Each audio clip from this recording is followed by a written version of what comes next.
Litisconsórcio, o que é isso e como que funciona? Assista esse vídeo até o final que eu vou te contar tintim por tintim.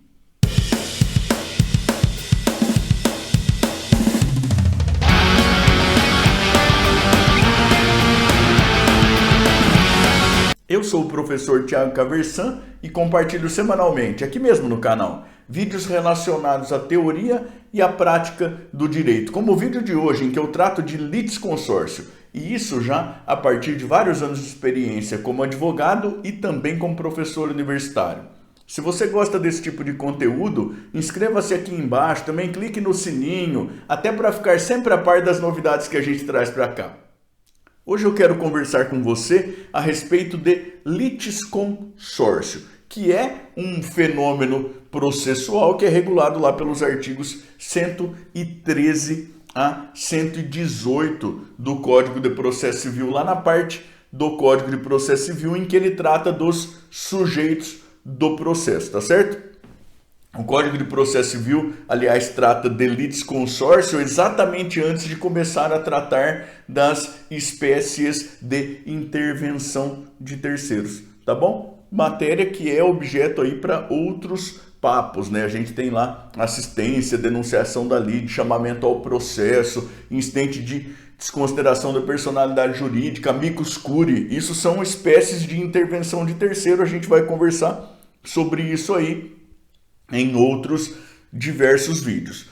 A conversa hoje é sobre o litisconsórcio, que não é intervenção de terceiro, é outra coisa, regulado de novo pelos artigos 113 a 118. O que é, afinal de contas, o litisconsórcio? O litisconsórcio é o fenômeno processual que acontece quando a gente tem multiplicidade de partes, seja no polo ativo da demanda, seja no polo passivo da demanda. E aí, eu costumo tratar dessa matéria já a partir aí da classificação. E a primeira espécie de classificação é quanto aí à posição das partes, tá certo? Então, se a gente tem litisconsórcio no polo ativo da demanda, ou seja, uma multiplicidade, ou pelo menos dois, né? Dois ou mais autores, a gente tem um litisconsórcio ativo. Se a gente tem dois ou mais réus, a gente tem um litisconsórcio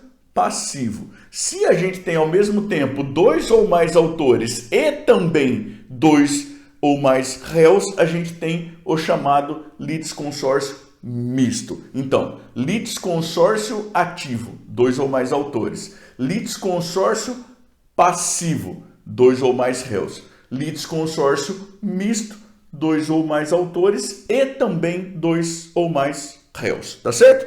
Segunda espécie aí de classificação. E veja, a classificação, as espécies de classificação são sempre mais ou menos aí arbitrariamente escolhidas pela doutrina, né? Eu trouxe aqui para a gente conversar aquilo que me parece mais relevante, né?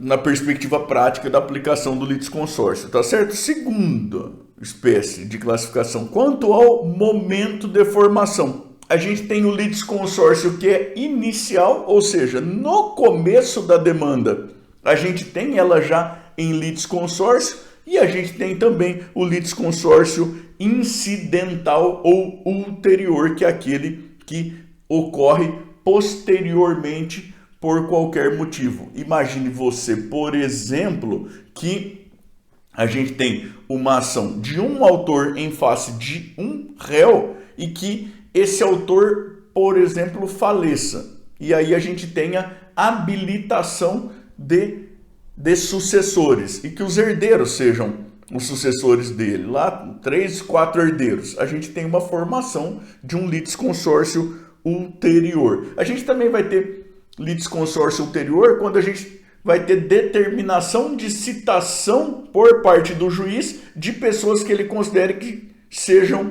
litisconsortes necessários. O autor propõe ação em face de um único réu, então de início a gente não tem litisconsórcio, mas o juiz considera, olha, há outras pessoas que precisam estar no polo passivo da demanda, ao autor para que promova a sua citação. Isso vai implicar aí um litisconsórcio ulterior também. Há quem diga que quando ocorre chamamento ao processo, a gente vai ter uma verdadeira formação de litisconsórcio passivo ulterior. Se a gente tem um deferimento de um pedido de desconsideração da personalidade jurídica lá pela forma do incidente de desconsideração da personalidade jurídica, isso implicaria também um litisconsórcio ulterior, tá certo? Então, quando a ação já começa com o litisconsórcio é inicial. Quando por qualquer circunstância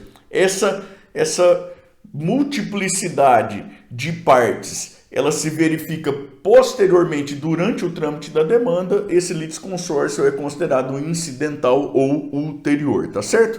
Quanto à obrigatoriedade aí da formação, a gente tem o litisconsórcio que é facultativo, né? Que vai ocorrer aí quando houver circunstâncias de fato ou de direito que liguem, mas de maneira não obrigatória, tá certo?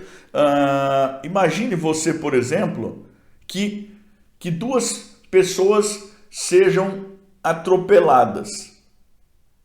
Então, veja, em um mesmo momento, duas pessoas foram atropeladas. Há uma circunstância de fato aí, mas essas pessoas podem propor a ação em conjunto ou separadamente. Isso é uma possibilidade de litisconsórcio facultativo, tá certo? Né?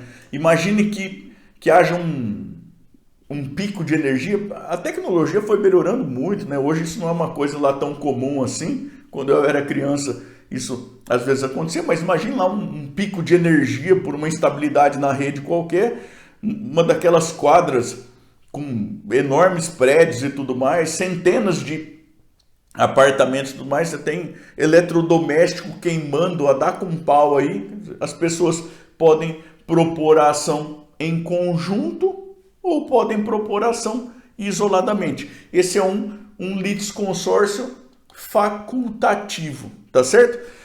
E veja, esse litisconsórcio facultativo, ele pode ser recusável pelo juiz na forma dos parágrafos 1º e 2º do artigo 113. Isso quando houver um prejuízo aí para o exercício de defesa do réu, pode haver limitação do litisconsórcio facultativo.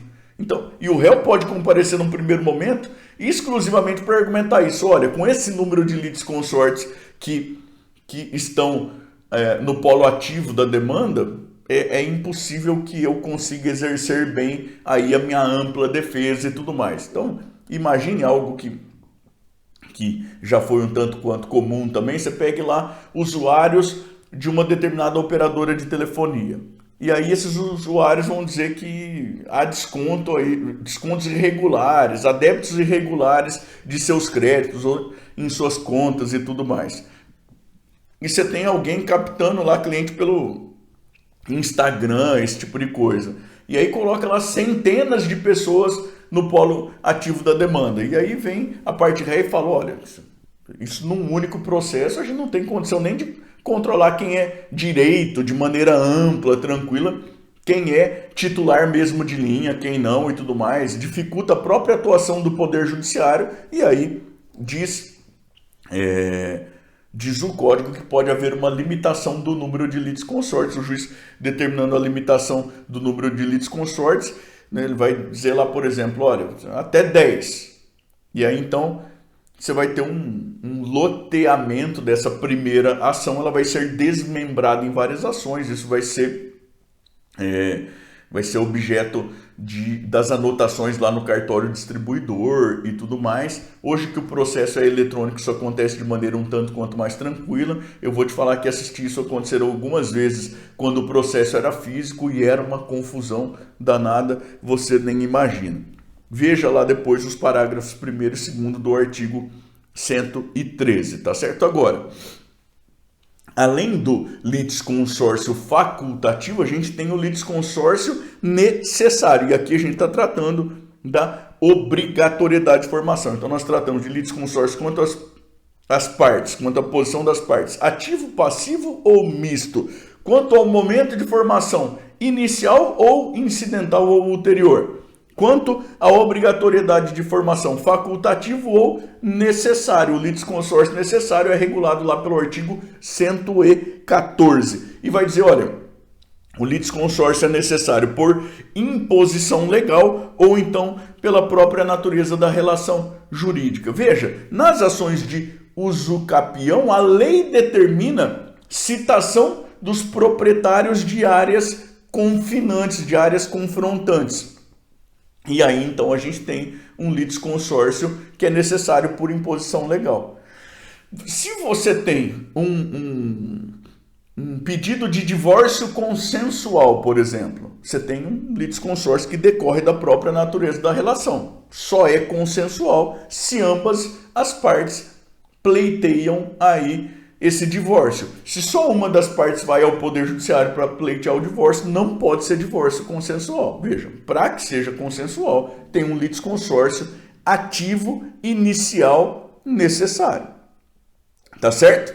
Então, a gente pode ter, quanto à obrigatoriedade de formação, litisconsórcio facultativo, que pode ser excusável ou inexcusável, relacionado a essa questão das dificuldades de instrução, de defesa e tudo mais, e a gente pode ter o litisconsórcio necessário, tá bom? Eu vou até te falar que na prática, às vezes a coisa é um tanto quanto complicada, né? Porque, e vou te dar um exemplo só para ficar como pulga atrás da tua orelha aí, tá? Imagine uma pessoa que pretende uma reclassificação em concurso público. Ela está lá em quarto lugar e ela quer que sejam contados uns pontos, não sei o que, de maneira que ela seja reclassificada para primeiro lugar. Bom, mas quem tá, aliás, tem quem está em primeiro, em segundo e em terceiro na frente dela, que pode eventualmente ter interesse de discutir essa pretensão dela, né?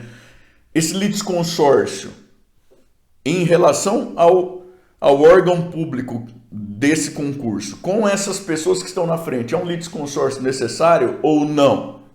E veja que é uma inclinação de boa parte das pessoas de responder afirmativamente. Agora imagine, a pessoa está lá na posição 2000 e ela quer uma contagem de pontos que vai trazer ela para a posição, sei lá, 150. Essas milhares de pessoas entre uma posição e outra seriam litisconsórcios necessários também? Né? E se for necessário, aí não tem a questão de ser excusável, entende? Veja como que o direito na prática pode ser complicado, tá bom? Mas a intenção do papo aqui hoje é te dar noção dessas classificações e tudo mais. Vamos adiante. A quarta e última aqui espécie de classificação que eu queria te trazer é quanto à uniformidade da decisão. A gente tem litisconsórcio simples e tem litisconsórcio unitário. O litisconsórcio é simples quando o juiz pode decidir de maneira diversa entre os litisconsórcios. O litisconsórcio é unitário quando o juiz precisa decidir de maneira uniforme entre os litisconsórcios. E aqui está uma classificação muito importante que cai muito por aí em prova de OAB, em concurso público e tudo mais. Vamos resgatar aqui exemplos que a gente já deu. Se a gente tem um acidente de trânsito, lá, o atropelamento de duas pessoas, esse é um litisconsórcio simples, caso seja proposta em litisconsórcio a ação. Por quê? Porque os danos sofridos pelas pessoas podem ser diferentes. Uma teve dano estético, a outra não teve. E veja, o próprio dever de indenização pode ser diferente. Imagine que o condutor do veículo tenha de fato atropelado uma das pessoas, mas a outra tenha se lançado à frente do carro, né, intencionalmente tenha se lançado à frente do carro com a intenção de se suicidar. E que isso fique demonstrado no processo. Eventualmente pode ser procedente a ação em relação a uma pessoa, improcedente em relação ao outro autor. Litisconsórcio simples. Não é bem esse o caso, mas valores de indenização e tudo mais, isso tudo pode ser diferente. Agora, imagine você o exemplo do divórcio consensual. Esse é um litisconsórcio que é unitário também. A ação ou é procedente para ambos ou é improcedente para ambos. Não tem como o juiz deixar um casado e o outro divorciado. Não. A decisão precisa ser uniforme. Imagine você, né, te dar um outro exemplo até para a gente entender melhor o pouquinho de conversa que a gente ainda tem para frente. Imagine você que uma pessoa propõe a ação de uso capião lá de um imóvel módulo indivisível e que conste lá como proprietárias 3 pessoas, como proprietárias registrais. 3 pessoas. Bom, você tem o litisconsórcio passivo necessário desses 3 proprietários registrais. E em relação a eles, é um litisconsórcio unitário. Ou a ação é procedente para o autor e ele adquiriu a propriedade pela via da uso capião, ou então a ação é improcedente e aqueles 3 são os proprietários. O juiz não vai dar uma sentença, e não deve pelo menos dar uma sentença, em que ele coloque o autor como sócio de um ou de 2 desses aqui proprietários registrais, esse tipo de coisa. Tá certo? E a gente já vai resgatar um pouco a ideia desse exemplo aqui, nesse restinho de papo que a gente tem pela frente ainda, tá? Bom, então, as espécies aí de classificação com as quais a gente trabalhou, quanto à posição das partes, ativo, passivo ou misto, quanto ao momento de formação inicial ou então incidental ou ulterior, quanto à obrigatoriedade de formação facultativo ou necessário, quanto à uniformidade de decisão simples ou unitário. Beleza? Quanto às consequências da falta de citação de litisconsórcio, de litisconsorte, melhor dizendo, necessário. Artigo 115 e o caput e o parágrafo único. Veja, se o processo está em curso ainda, o juiz dá a determinação de citação sob pena de extinção do processo. Então o juiz determina a necessidade aí de citação de litisconsorte necessário. O autor não promove, diz o parágrafo único do artigo 115, extinção do processo. Agora, se a sentença já foi proferida, aí a gente vai ter uma nulidade dessa sentença no caso de litisconsórcio unitário, né? Ou seja, aquele litisconsórcio em que, além de necessário, é também unitário, o juiz precisa decidir de maneira uniforme para todos os litisconsórcios, ou então, se o litisconsórcio for simples, a gente vai ter uma ineficácia da sentença em relação àqueles litisconsórcios que não foram citados. Isso é o que está lá no artigo 115. Então, vejam, não foi proferida a sentença ainda. A gente tem extinção sem julgamento do mérito pela falta de citação de litisconsorte necessário. Já foi proferida a sentença. Se o litisconsórcio, além de necessário, é também unitário, a gente tem uma nulidade dessa sentença. Se o litisconsórcio é necessário, mas é simples, o que a gente tem é a ineficácia da sentença em relação àqueles que não foram citados. Beleza? Em relação aos prazos, a gente tem lá a aplicação do artigo 229, né? Quando os litisconsortes todos têm o mesmo procurador, o prazo é simples. O prazo para manifestações em geral no processo. Mas o artigo 229 vai dizer, olha, litisconsortes representados por advogados distintos de escritórios diversos têm prazo em dobro para se manifestar nos autos, para contestar, para recorrer, para se manifestar em geral nos autos. Agora, tem que prestar muita atenção, porque o próprio artigo 229 vai dizer que essa duplicidade de prazos, ela não se aplica aos processos eletrônicos. Tá certo? Então, é só para processo físico. Se o processo for eletrônico, os prazos serão contados de maneira simples e não em dobro, mesmo que os litisconsortes sejam assistidos, sejam representados em juízo por advogados distintos de escritórios diversos. Tá certo?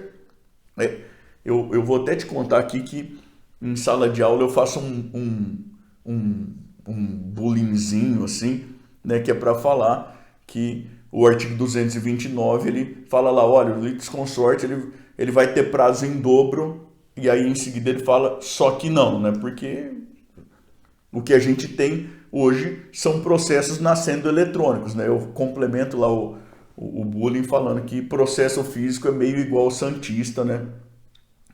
Um grande abraço a todos os amigos torcedores do Santos aí, mas aquela brincadeira de quando eu era criança ainda, o pessoal falava, não nasce mais, só morre, né? É brincadeira só, tá, gente? Autonomia dos litisconsortes. Vejam, os litisconsortes são litigantes distintos, cada qual considerado aí com as suas próprias peculiaridades, né? Que podem promover aí o andamento do processo, o impulsionamento e tudo mais, né? Cada um dos litisconsortes tem o dever de promover os seus próprios atos e todos devem ser intimados aí do andamento do processo. Isso está lá no artigo 118. Agora, ato de um litisconsorte não prejudica o outro litisconsorte, qualquer que seja a espécie de litisconsórcio. Seja simples, seja unitário. Então, se um litisconsorte vai lá e confessa fato, por exemplo, isso não pode prejudicar o outro. Se ele reconhece procedência ou legitimidade de pretensão, se ele renuncia a prazo recursal e tudo mais, isso não prejudica o outro.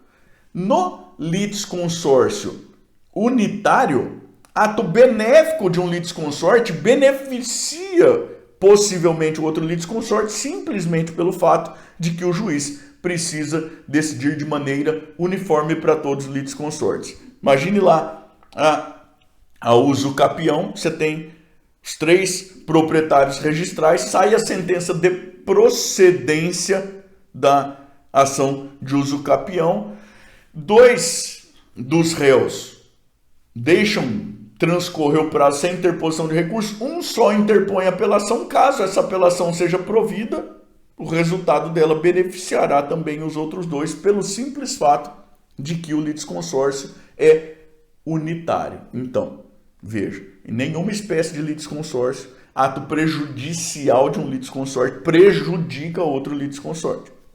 Agora, no litisconsórcio unitário, ato benéfico de um litisconsorte o resultado beneficia também, um resultado positivo beneficia também os demais litisconsortes, pelo simples fato de que o juiz precisa decidir de maneira uniforme em relação a todos os litisconsortes.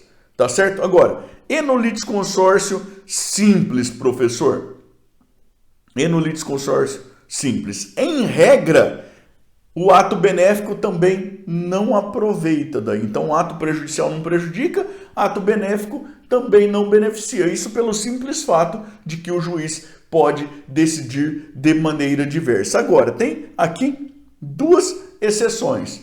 A gente tem que lembrar lá, mais ou menos exceções, né? A gente tem que lembrar do princípio da comunhão das provas, né? E isso muito ligado até ao princípio da aquisição das provas, né? Então, prova produzida por um litisconsorte simples pode beneficiar o outro litisconsorte. Isso porque, uma vez produzida a prova, ela passa a ser elemento do processo e não exatamente de quem a produziu. Ela é um elemento de argumentação de todas as partes, é elemento de formação de convicção do juiz, tá certo?